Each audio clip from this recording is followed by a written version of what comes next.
our friends and HMC family, sa lahat po ng sumusubaybay sa programang ito. Magandang umaga po. So minsan pa po tayo po'y umaasa ng pagpapalang spiritual at lahat ng uri ng pagpapala mula sa Panginoon sa umagang ito. So bago po tayo magpasimula, tayo po'y manalangin. Let us lift this morning grace service to our Father God, and let us ask the Holy Spirit to bless this program. Let's pray together. Father God, thank you so much, Lord, for this wonderful day. Thank you, Father, for giving us the desire, for giving us the strength and the power to do what pleases you this morning. Thank you so much, Lord, for the inspiration. And we commit to you this morning grace service, Father God. And by the power of the Holy Spirit, O God, allow me, Lord, to share what is in your heart. Allow me, O God, to be your instrument, O God, to encourage, to inspire, and to bless your people. Thank you so much, Lord.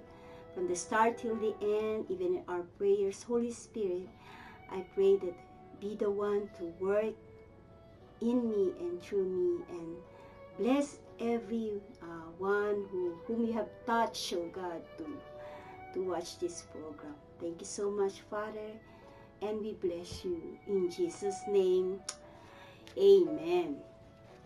So if you have your Bibles with you, kung meron po kayong mga Biblia, let us open in Romans chapter 1 verses 16 to 17. Roma 1:16 hanggang 17. Hindi ko kinakahiya ang mabuting balita tungkol kay Kristo, sapagkat ito ang kapangyarihan ng Diyos sa ikaliligtas ng bawat nananampalataya.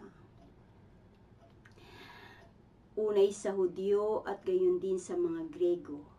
Inihahayag nito na ang pagpapawalang sala ng Diyos ay sa pamamagitan ng pananampalataya at magiging ganap sa pamamagitan ng pananampalataya.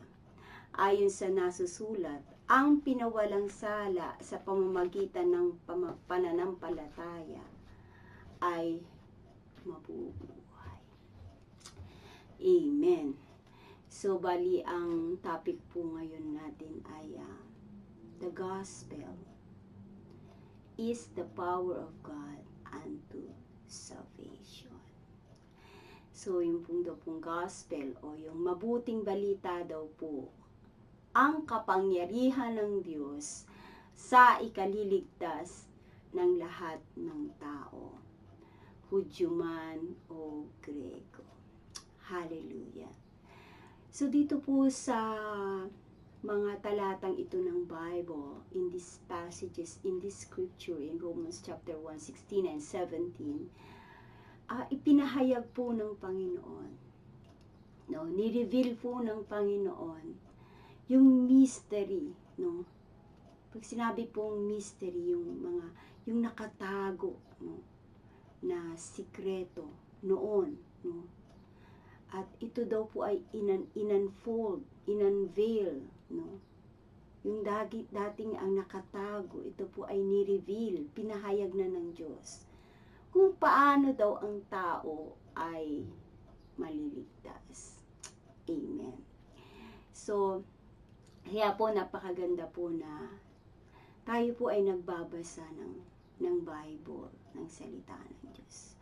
Sapagkat dito po sa salita ng Diyos, dito po ipinahayag ng Diyos sa pamamagitan po ng mga tao na kinilusan, no, pinuspos ng Espiritu ng Diyos kung ano po ang kalooban ng Diyos.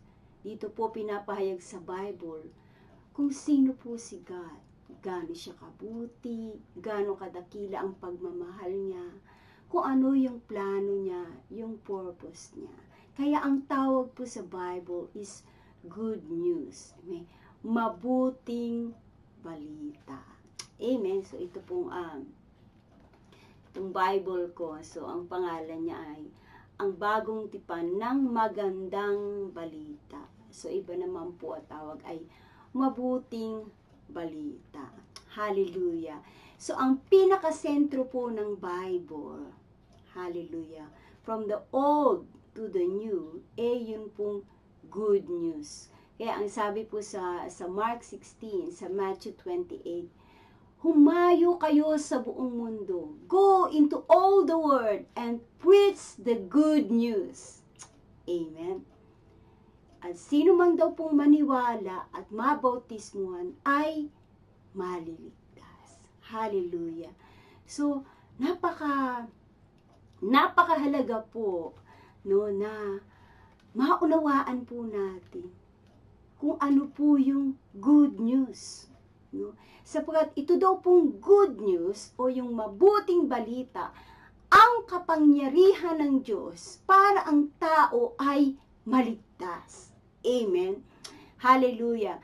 So, yung pong word po na good news o gospel, ito po ay Greek word. Ang ibig sabihin po niya ay ebanghelyon. Ebanghelyon po sa Greek, ibig sabihin, yung too good to be true news. Hindi kapani-paniwalang mabuting balita. Amen. No? Nearly too good to be true news. Hindi kapani-paniwalang mabuting balita. Amen. So, ito daw po. So, ano po ba yung mabuting balita? Amen. So, sa isang verse po, yung mabuting balita ay yung John 3:16. No? In one verse, the good news ay sinasabi po sa John 3:16, for God so loved the world. Ang mabuting balita po ay patungkol sa dakilang pagmamahal ng Diyos sa tao. Amen? That's the good news. It's about the great, unfailing, unconditional love of God to the sinful humanity. Amen? For God so loved the world. Sabi nga, hindi daw po yung so doon, yung so love, yung hindi masukat na pagmamahal ng Diyos sa tao. Kaya naibigay niya ang kanyang pinakamamahal na anak ng sino mang sumampalataya ay hindi mapapahamak bagkus magkakaroon ng buhay na walang hanggan. Hallelujah. Amen. So, ito daw po yung kapangyarihan ng Diyos. Yung gospel. Yung mabuting balita. At ano ba yung mabuting balita na sinasabi dito? No, sabi po rito sa 17, inihahayag ng mabuting balita na ang pagpapawalang sala ng Diyos sa mga tao ay nagsisimula sa pananampalataya at nagiging ganap sa pamamagitan ng pananampalataya. Amen. Ayon sa nasusulat, ang pinawalang sala sa pamamagitan ng pananampalataya ay mabubuhay. Amen. Yung tao daw pong mabubuhay o makakaranas ng buhay na walang hanggan. Yung buhay mismo ni Jesus, yung buhay na mula sa Panginoon, ay yun lamang pong tao na nananampalataya sa mabuting balita. So ulitin ko po, ang mabuting balita po ay patungkol sa dakilang pagmamahal ng Diyos sa tao. The good news is about the goodness and the great love of God towards humanity. Acts 20 verse 24. It is about, the good news is about the wonderful grace of God. It's about the unfailing, unconditional love and goodness of God towards sinful humanity. Amen. So yun daw po yung good news. At ito daw pong good news na ito, no, na pinahayag sa Bible. Kapag naniwala daw po tayo, kapag daw po tayo ay naniwala, nagtiwala, sumampalataya sa good news, no? So ano ba yung good news? Yung dakilang pagmamahal ng Diyos sa iyo, na sa pamamagitan ng kamatayan ng Panginoon doon sa krus ng Kalbaryo, ang ating mga kasalanan ay napatawad. Amen. So ito po yung mabuting balita, no? Na doon sa krus, sinakripisyo ng Diyos ang kanyang pinakamamahal na anak, mamatay sa krus, at sa pagbubo ng kanyang banal na dugo, ang kasalanan ng lahat ng tao ay mapapatawad. Ito po yung mabuting balita. Sabing gano'n, ang mananampalataya, those who believe in this good news, ang sino ang mananampalataya doon sa ginawa ni Jesus. Ano yung ginawa niya? Siya yung sumunod sa lahat ng utos ng Diyos. Siya yung umako ng kaparusahan sa lahat ng ating mga kasalanan. Amen? Na siya doon sa krus, yung pagbubo ng kanyang dugo, binayaran ng ating mga kasalanan, at sa kanyang pagkabuhay na magmuli, ang sino mang mananampalataya sa kanya ay mayroong buhay na walang merong bagong buhay. Amen? So, ng tao daw po ay ipapahayag na matuwid, no? Dito po sa chapter 3 verse 21.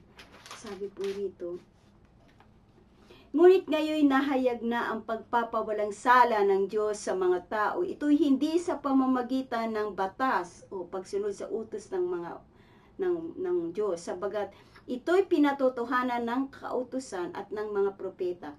Verse 22, pinawawalang sala ng Diyos ang lahat ng nananalig kay Jesus sa pamamagitan ng kanilang pananalig sa Kanya, maging Hudyo man o Hentil, sapagkat ang lahat ay nagkasala at walang sino mang karapat-dapat sa paningin ng Diyos. Gayunmay, dahil sa kanyang kagandahang loob ay pinawalang sala sila sa pamamagitan ni Kristo Jesus na nagpalaya sa kanila. Siya ang itinakda ng Diyos na maging handog upang sa pagbubo ng kanyang dugo ay mapatawad ang kasalanan ng tao sa pamamagitan ng pananalig sa Kanya. Ginawa ito ng Diyos upang ipakilalang siya'y matuwid, sapagkat nung una, nagtimpi siya at ipinagpaumanhin ang mga kasalanang nagawa ng tao. At sa ngayon, pinawalang sala niya ang mga nananalig kay Jesus upang patunayang siya'y matuwid. Alam niyo po, yung good news po, no? Sinasabi rito na tayo daw po ay pinatawad ng Diyos,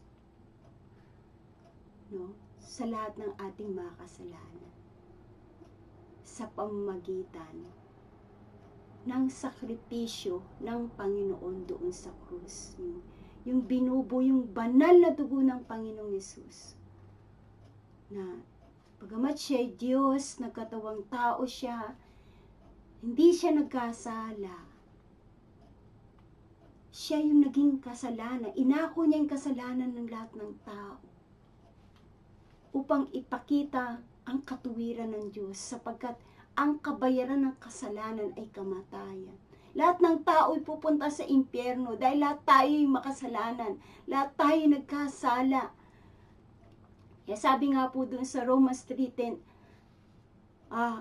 ang lahat ay nagkasala. Walang nakaabot sa standard ni God. That when it comes to righteousness, in the very righteousness of God, no one is righteous. For all have sinned, lahat ay nagkasala. Walang matuwid, wala kahit sa, walang nakaabot sa standard ng Diyos. Yan po ang katotohanan. So, kung meron po nagsasabi na siya'y walang kasalanan at di siya nagkakasala, siya'y banal, siya'y karapat-dapat. Ang sabi po sa Bible, siya po'y sinungaling. Sapagkat nasusulat sa Bible, ang lahat ay makasalanan. Tayo makasalanan sapagkat ang dumadaloy sa atin ay dugong makasalanan. Pero good news po, hallelujah. Ang sabi po rito, ang tao ay ipapahayag na matuwid, declared righteous, pinawalang sala. Ang tao ay mapapawalang sala kung magtitiwala siya doon sa ginawa ng Panginoon sa krus, na si Jesus, ang Panginoon, ay namatay in our behalf. Siya'y na'y umako ng kasalanan, yung parusa, yung sumpa, ng lahat ng kasalanan ginawa natin. Siya na'y umako at nung siya'y namatay, at pagbubo ng kanyang dugo, nabayaran na ang lahat ng kasalanan ng sanlibutan. Sabi nga sa John 1:29, Behold the Lamb of God who takes away the sins of the world. Ito po yung mabuting balita. Hallelujah. Para ang tao maligtas. Para tayo po maligtas sa ating kasalanan. Kasi dapat po nating bayaran. Dapat po tayong parusahan sa impyerno. Pero kung nais mong maligtas, mapatawad sa lahat mong makasalanan, ay sabi po rito, maniwala ka. Magtiwala ka sa mabuting balita. Ano yung mabuting balita? 2,000 years ago, doon sa krus, namatay ang Panginoon, yung kanyang banal na dugo, binayaran niya ang lahat ng kasalanan, ng lahat ng makasalanang tao. Hallelujah! Gusto mo bang maligtas? Nagkakasala ka ba? Gusto mo bang maligtas, mapatawad sa kasalanan mo? Maniwala ka, kapatid. Maniwala ka, kaibigan, sa ginawa ng Panginoon, sa pagmamahal sa iyo ng Diyos. Dahil sa kanyang dakilang pagmamahal sa atin. Amen. Ayaw niya tayong mapahamak. Sapagkat nilikha tayo ng Diyos para sa Kanya. Nilikha tayo ng Diyos para mahalin niya. Para ipadama sa atin ang Kanyang walang hanggang kabutihan ng pagmamahal. That is the very reason why God created us. Ephesians chapter 1 verse 4. Amen. Kaya, nung nagkasala si Eva at Adan, at tayo napaiwalay sa Diyos, dahil sa dakilang pagmamahal ng Diyos sa atin, hallelujah, bumaba siya. Siya na ang umako ng lahat ng ating mga kasalanan. Amen? At kung ikaw ay magtitiwala sa pagmamahal sa iyo ng Diyos, sa ginawa niya na siya'y namatay para bayaran ng iyong mga kasalanan, ang sabi ng Bible, ikaw ay maliligtas. Ibig sabihin, mapapawalang sala ka. Amen? At yung pong kaligtasan na sinasabi dito ng Panginoon. No, hindi lamang po yun yung hindi na tayo pupunta ng impyerno. Amen? Kasi ang pupunta lang po sa langit ay yung mga taong matuwid. Kaya sabi dito sa Romans 3:21, ngunit ngayon naihag na ang pagpapawalang sala ng Diyos. Ni-reveal na ni Lord daw na ang pagpapawalang sala ng Diyos, na ang tao ay magiging matuwid sa harapan ng Diyos. Sabi niya, ito ay hindi sa pamamagitan ng pagsunod sa mga utos ng Diyos, amen, kundi sa pamamagitan ng pananampalataya sa mabuting balita. Pananampalataya kay Jesus. Na si Jesus ang nagbayad, umako ng lahat mong makasalanan. Pag naniwala ka doon, sabing good news, maliligtas ka sa iyong mga kasalanan. Mapapatawad ka. At hindi na tayo pupunta ng impyerno. Pupunta tayo ng langit. Amen. Pero hindi lang po yung ng kaligtasan na sinasabi dito ng Panginoon. Yung sozo po, yung salvation po sa Greek is sozo, S-O-Z-O. Ibig sabihin, in all areas of our life. Hindi lang tayo maliligtas yung spirit natin, no, na pag namatay tayo, hindi na tayo husga ng Panginoon. Dahil naniwala tayo kay Jesus. Nagtiwala tayo sa ginawa niya. Sa good news, no? Na napawalang sala na tayo dahil sa kamatayan ni Jesus. Yung salvation po rito, hindi lang po yun. Una, mapapatawad po tayo sa ating mga kasalanan. Gusto mo bang mapatawad ka sa mga kasalanan? Tiwala ka kay Jesus. Magtiwala ka na binayaran niya ng buong buo ang lahat ng mga kasalanan. Past, present, and future. Doon sa krus. Kaya sabi niya, it is finished. Tapos na. Bayad na. Ipangaral niyo. Binayaran ko na ang kasalanan na sa libot. Yun po yung good news. Pangalawa, yung salvation po, maliligtas po tayo sa ating makasalanang buhay. Amen? So,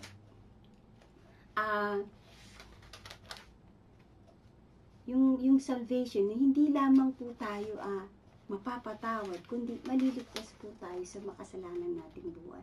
Sa Ephesians chapter 2, verse 1 and 2, sabi dito, "Nung unay mga patay kayo dahil sa inyong pagsuway at mga kasalanan.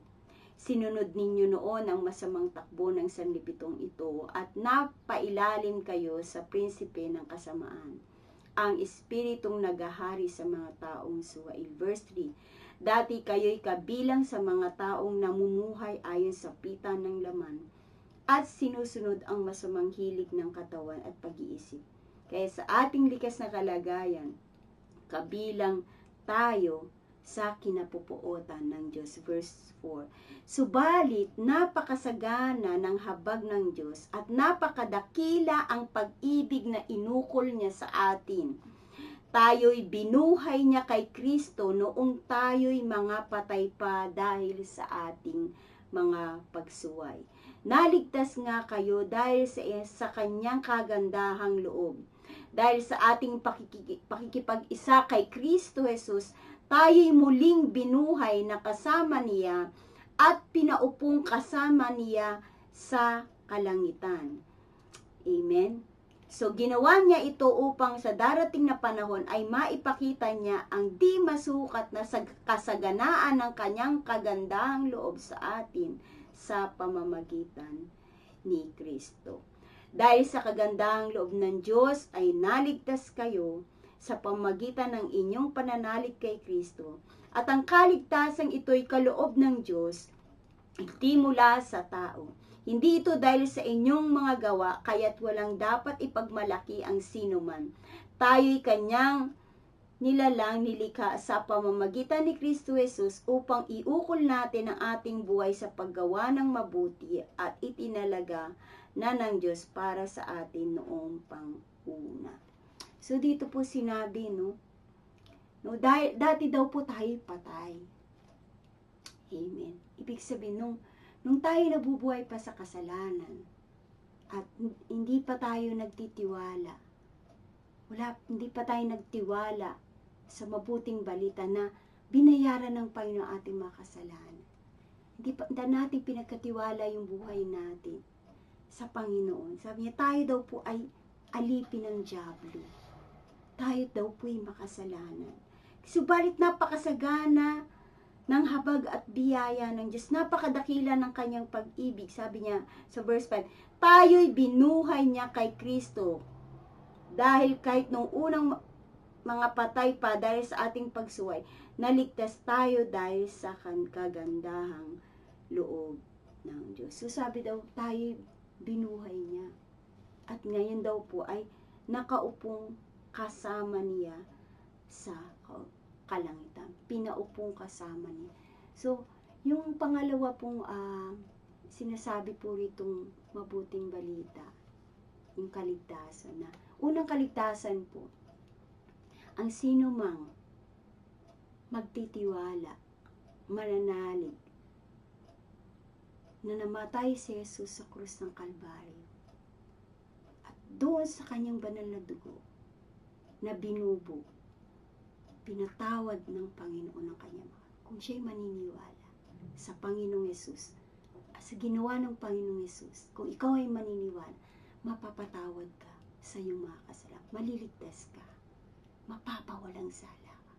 Pangalawa, sabi rito, magkakaroon daw po tayo ng bagong buhay kay Jesus. Amen. Yung dati pong buhay natin, napatay dahil sa ating makasalanan. Tayo po'y magtitiwala sa mabuting balita na siya'y namatay at nang siya'y nabuhay na magmuli.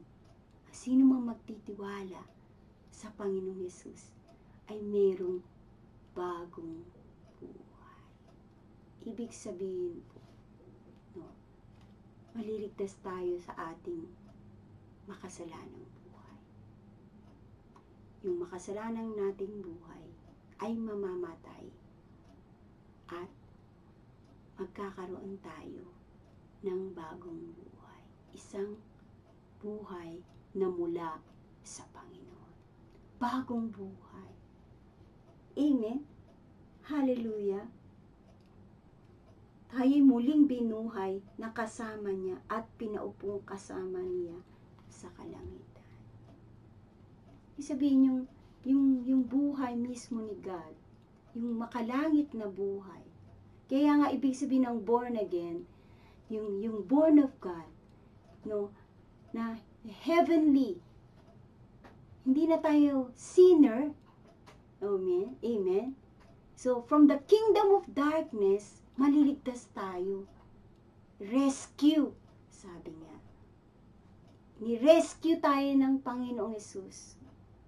Sa lahat na magtitiwala sa Panginoong Yesus, sa kanyang ginawa, sa kanyang kamatay, sa kanyang krus, sa kanyang pagkabuhay, na ire-rescue siya from the kingdom of darkness, yung buhay na makasalanan, buhay na walang pag-asa, buhay na papunta sa kapahamakan, ire-rescue ka ni Lord at i-deliver ka niya sa kanyang kingdom, sa kingdom of light.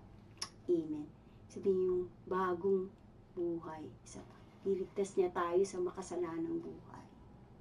Kaya nga po ang Christianity, no?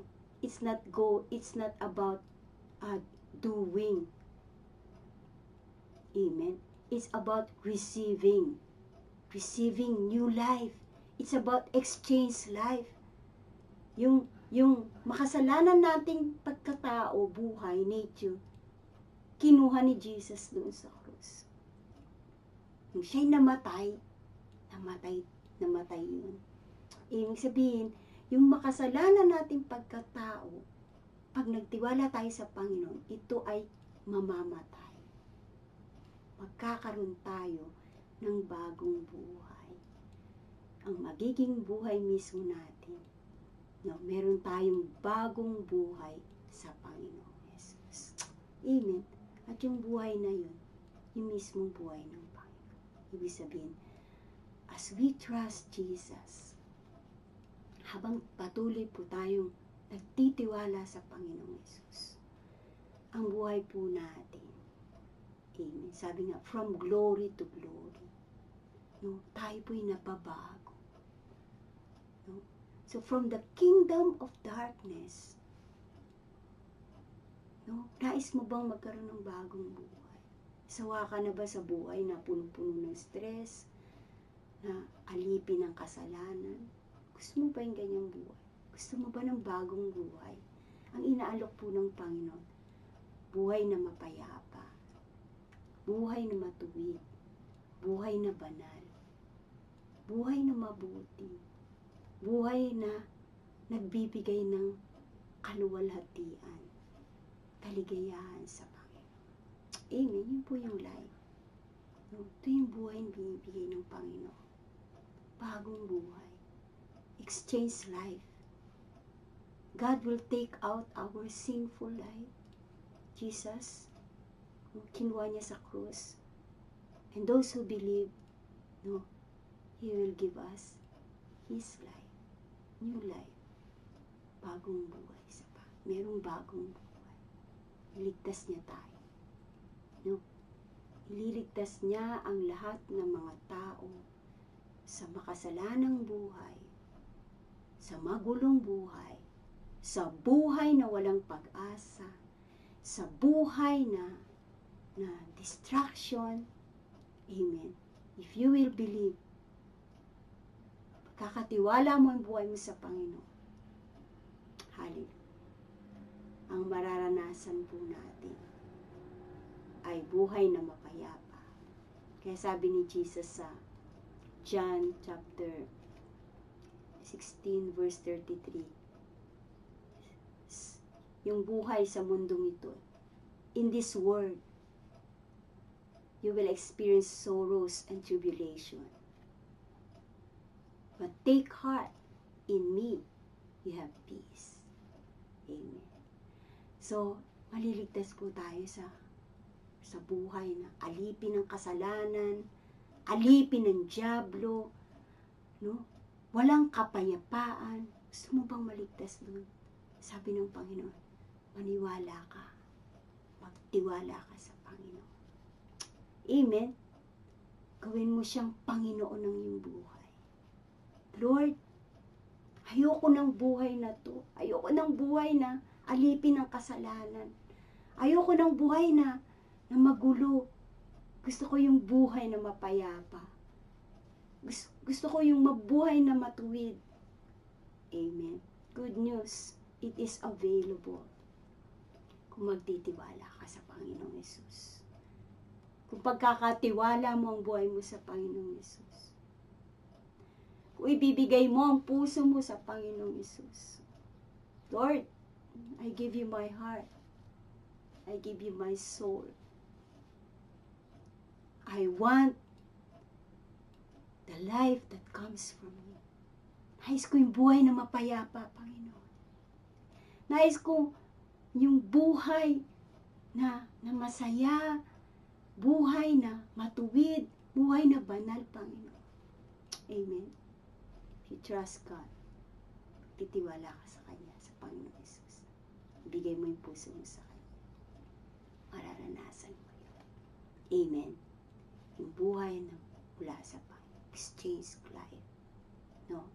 Na we will experience peace, new life, righteous life.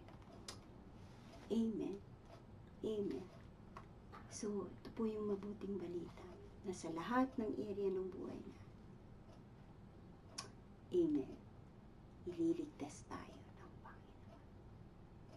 Kung tayo ay patuloy na magtitiwala as we continue believing yung Lord, hindi ko kaya.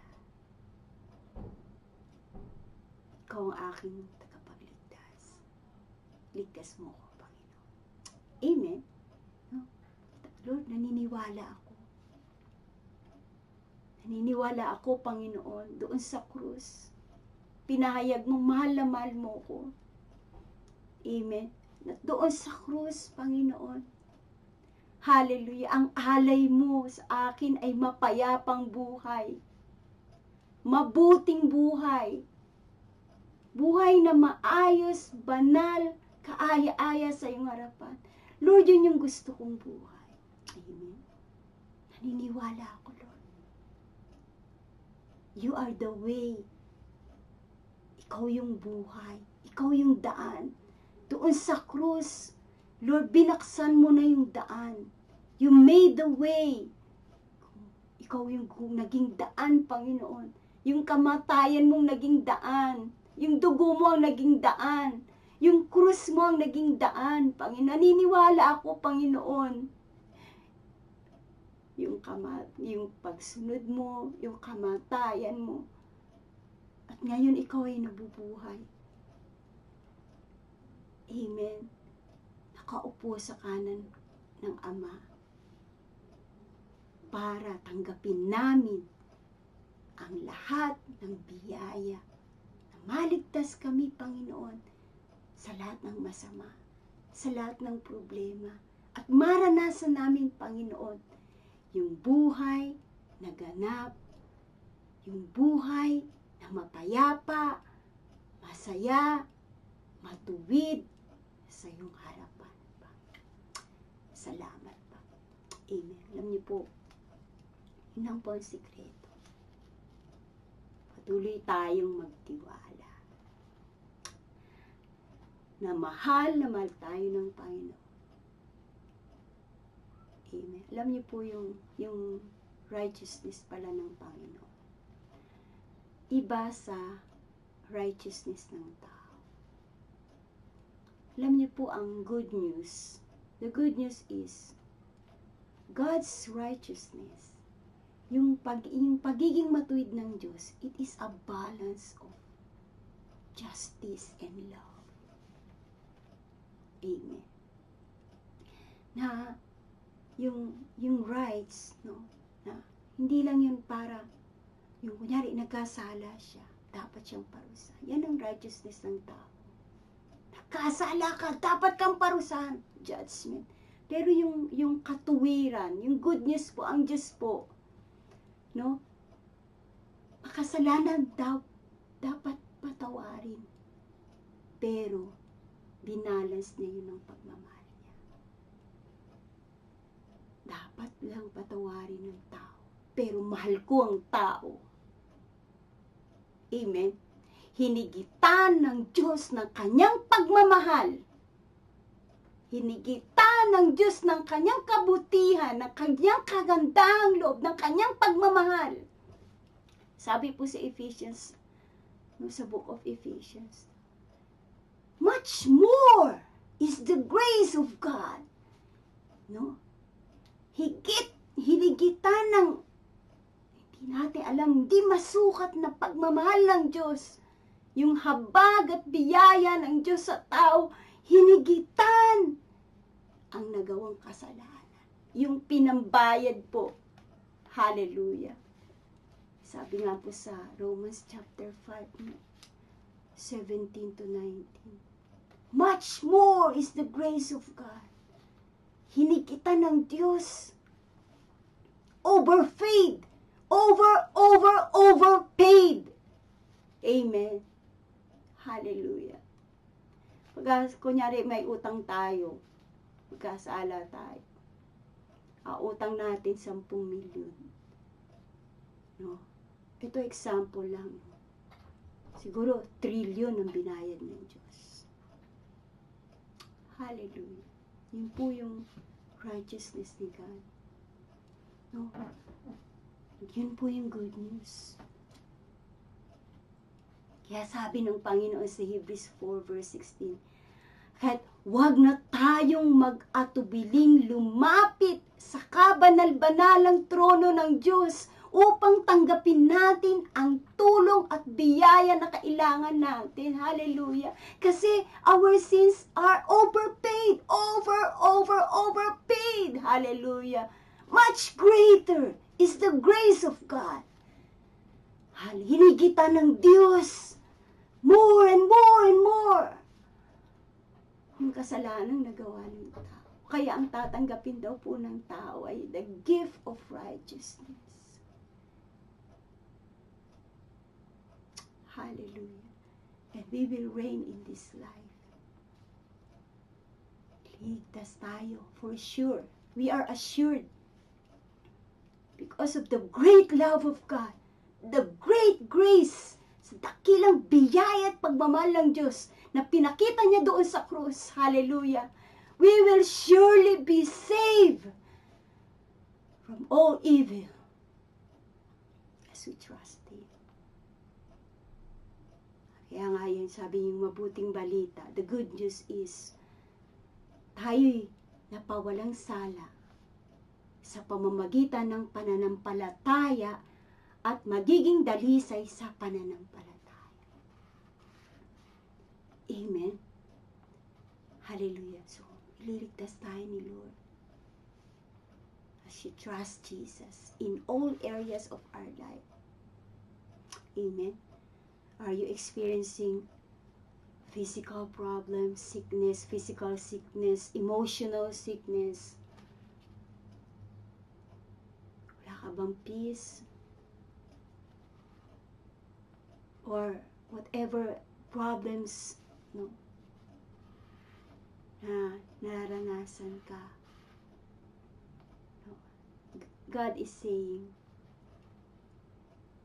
doon sa krus, anak, kinuha ko na lahat yan. Pinasan ko na sa krus lahat ng sumpa, ng kasalanan. Magtiwala ka sa akin. Pagkatiwala mo ang buhay mo sa akin, sapagkat ako ang Diyos na nagmamahal sa iyo. At pinatunayan ko iyon doon sa krus ng Kalbaryo. Amen. Sabi ng Panginoon, tayo po ay maliligtas kung magtitiwala tayo sa good news, sa mabuting balita. Jesus is the good news. Jesus loves us so much. He died at the cross, and by His blood, sa pamagitan ng pagbubo ng kanyang dugo, binayaran niya ang lahat ng ating mga kasalanan upang tanggapin natin ay kaligtasan, biyaya, pagpapala ng ating amang mama. Amen. So only by trusting in Jesus, katiwala natin sa Panginoon. Kaya sabi ng Bible, ask and you shall receive. Humingi ka sa akin. Lahat ng humihingi, tumatanggap. Hanggang ngayon, hindi ka pa humihingi. Humingi ka. At ikaw ay tatanggap upang malubos ang iyong kaligayahan. Seek and you shall find. Whoever seeks, finds. Mag-seek tayo kay God. Ask God if you have problems, if you have questions. Inquire of God. Tanong mo sa Panginoon. Amen. Amen. At i-reveal niya sa iyo ang tugon sa iyong mga katanungan. Sapagkat lahat ng humahanap, nakakasumpong. Lahat ng kumakatok, pinagbubuhusan. Napakabuti po ng ating Panginoon.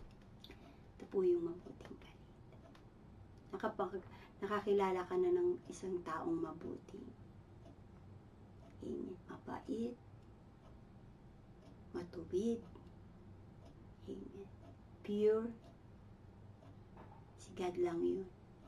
Ang Panginoon lang ang may tunay na dalisay na pagmamahal, tunay na tapat,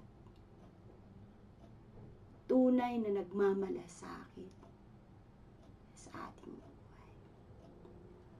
Katiwala mo. Bigay mo ang puso mo sa Panginoon. Amen. And in this life, you will experience God is so good. He will surely save us as we trust Jesus. At yung ginawa niya para sa atin, doon sa krus, sa kanyang kamatayan sa krus, pagkabuhay ng magmuli, pinatunayan niya na mahal niya tayo. Inako na niya lahat ng kasalanan mo, lahat ng kahirapan. Amen. Inako na ng Panginoon lahat. Maniwala ka doon. Maniwala kang mahal ka niya. Amen. Give your heart to Him. And Jesus is assuring us He will surely save us. He will save us. He saved us from our sins. He saved us from all kinds of problems. Iligtas niya na tayo. At mararanasan natin yung kaligtasan ng Panginoon sa lahat ng area ng buhay kung tayo ay magtitiwala sa Kanya. Amen. It's a life of trust Continue trusting Christ. In His great love, patuloy na ang buhay po Kristiyano ay patuloy na pagtitiwala sa dakilang pagmamahal ng Panginoon. Patuloy na pagtitiwala sa kabutihan ng Panginoon. Patuloy na pagtitiwala sa kanyang katapatan. Patuloy na pagtitiwala sa kanyang kapangyarihan. Amen. At doon po maliligtas tayo. Manampalataya tayo sa Panginoong Yesus. Tayo at ang buong sambayanan natin ay maliligtas. 2,000 years ago, nang sinabi ng Panginoon, it is finished. Hallelujah. Ang daan ng kaligtasan. Hallelujah. Heaven is already open. Salvation is already open to all people. Amen. Nakalaan na ang kaligtasan, nakalaan na ang kapatawaran, nakaraan na ang bagong buhay na mula sa Panginoon. The heavenly life, the life that comes from God. Amen. Nakalaan na ang lahat ng biyaya mula sa Panginoon.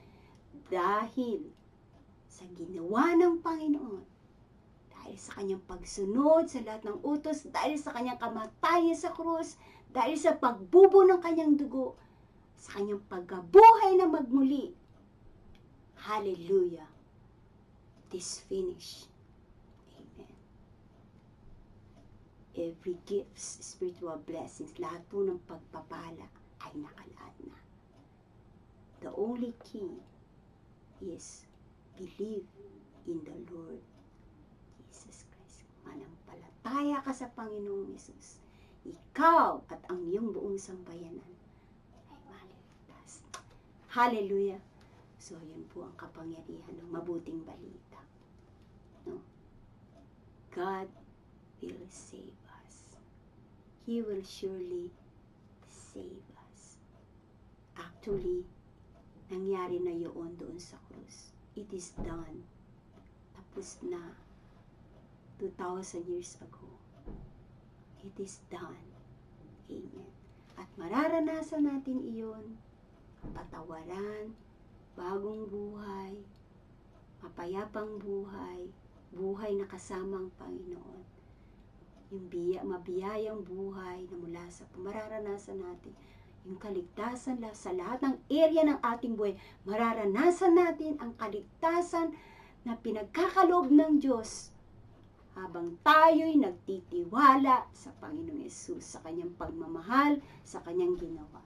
Amen. So ito po yung message ng Panginoon sa atin. So don't forget, hallelujah, salvation is a gift. Amen. Eternal life is a gift. Righteousness is a gift. All spiritual blessings are gift because of what Jesus has done for us. Amen. Hallelujah. Sige po, tayo po'y manalangin. Panalangin po natin, no, na patuloy na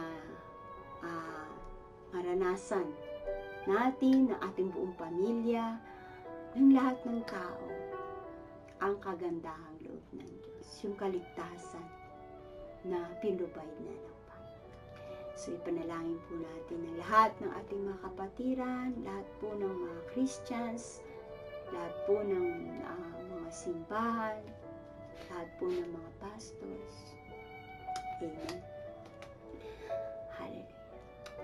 Father God, thank you so much, Lord. All your promises are yes and amen in Christ. Na dahil sa ginawa ng Panginoon, dahil sa kanyang krus, sa kanyang pagsunod, sa kanyang kamatayan, sa kanyang dugo. Hallelujah, Lord. Lahat po ng mga pangako mo ay yes and amen. Salamat po, Ama. Inalis mo ang hadlang ng kasalanan, Panginoon. Upang malaya naming matanggap, aming Ama, ang lahat ng spiritual na pagpapala, ang pagsama mo, ang paggabay mo, ang lahat ng biyaya mo, Panginoon. At malaya kaming makakalapit sa iyo. Thank you, Father God. Right now, Father, this morning,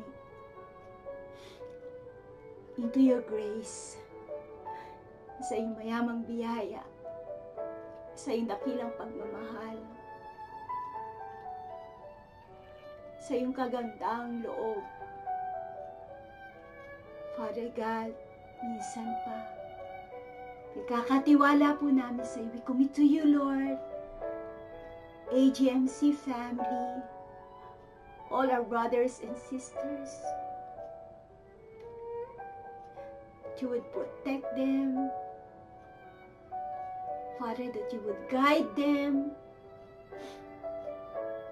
that you would empower them, Lord, this day, as they go to their workplace, whatever they will do, Father, wherever they will go, Lord. Thank you for your promise, Lord. You are always in us, giving us the desire and the power to do what pleases you. Protect your people from evil, O Lord. Protect your people from the lies of the enemy, from any deceptions, from the lust of the flesh, from the pride of life, from the love of money, from the love of this world. Father, thank you. Pray that you would protect your people, Father God. And that we would be in complete unity with you, Lord. That you would put, Lord, your joy, put into the hearts of your people, Lord, your words that will set your people free, O God. That you would inspire your people this morning, O God. That you would enlighten us, your people, this morning, this day, O God. That you would direct, O Father, that you would direct the hearts, the desires, Lord, the will, Lord. Even in every circumstances, Father God, that you would direct, that you would guide, that you would inspire your people, oh God, to do what pleases you, God.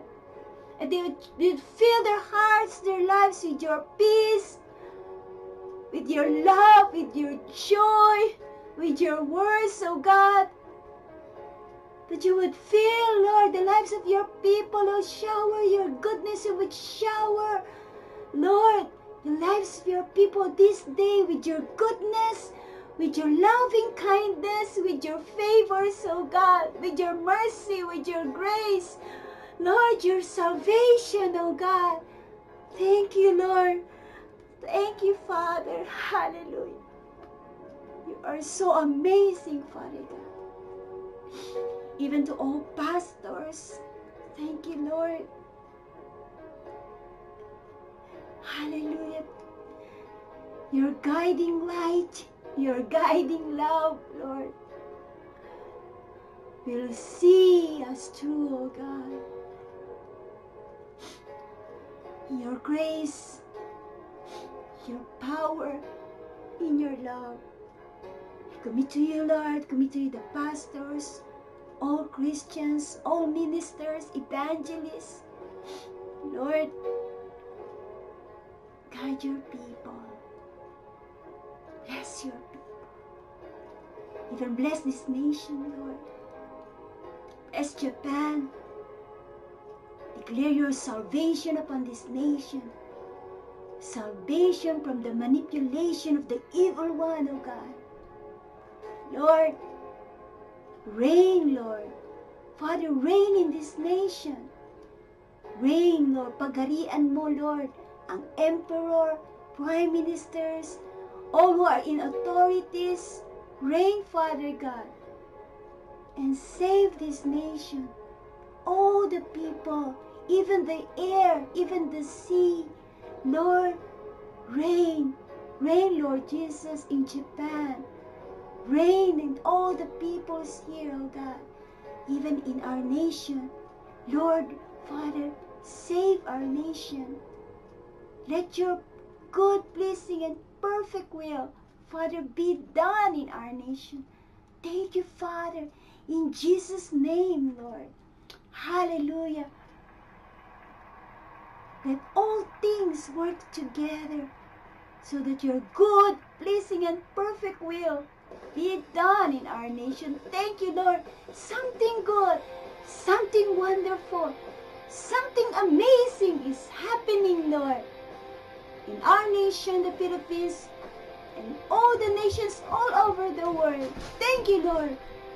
Hallelujah, for the massive evangelization, oh God, of all the peoples, every tribes, every nations, all over the world. Thank you, Lord. Thank you for the gifts of victories, Lord. Thank you, Lord. Thank you, Father God.